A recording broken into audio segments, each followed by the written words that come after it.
Hi friends, full మకాన్ని ఏ విధంగా fry చేసుకోవాలో చూపిస్తాను. ఇది రకరకాలుగా ఫ్రై చేసి రకరకాలుగా వేసుకోవచ్చు మసాలాలు. ఇప్పుడు స్టవ్ పై గిన్నె పెట్టుకొని గిన్నెలో 2-3 స్పూన్ల నెయ్యి వేసుకోవాలి, లేదా వేసుకోవచ్చు. ఇప్పుడు ఈ నెయ్యి వేగిన తర్వాత ఇందులో ఫుల్ మకాన్ని వేసుకోవాలి. మనకి ఎన్ని కావాల్సిన అన్ని వేసుకోవాలి. అంటే మరీ ఎక్కువ కాకుండా మామూలుగా వేసుకొని ఫ్రై చేసుకోవాలి.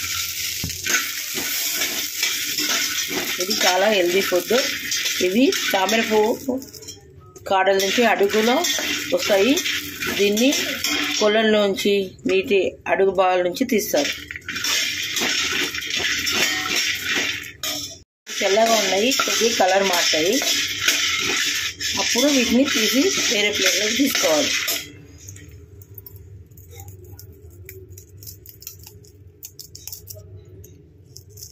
ఈ విధంగా అవుతాయి. ముందు చూపించినప్పుడు మెత్తగా ఉన్నాయి, ఇప్పుడు కరకరలాడుతుంది. ఇప్పుడు స్టవ్ పై కొని గిన్నెలో 1 స్పూన్ నెయ్యి వేసుకోవాలి. ఇప్పుడు ఇందులో కొద్దిగా కారం, మన టేస్ట్ తగ్గట్టుగా కారం,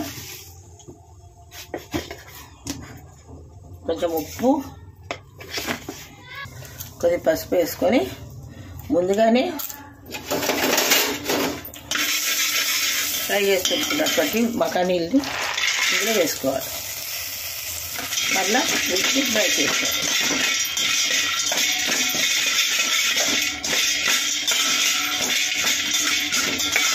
ఇదొక రకం. ఇప్పుడు మళ్ళీ స్టవ్ పై గిన్నె పెట్టుకొని గిన్నెలో 2 స్పూన్ల నెయ్యి వేసుకోవాలి. ఇందులో పెప్పర్ పౌడర్, మిరియాల పొడి, కొద్దిగా టేస్ట్ తగ్గ ఉప్పు, కొద్దిగా నిమ్మరసం, స్టవ్ ఆపుకొని నిమ్మరసం పెట్టాలి.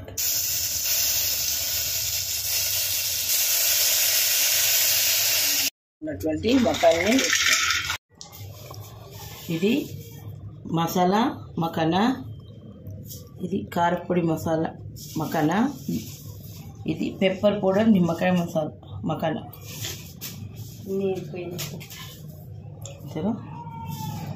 ఓకే.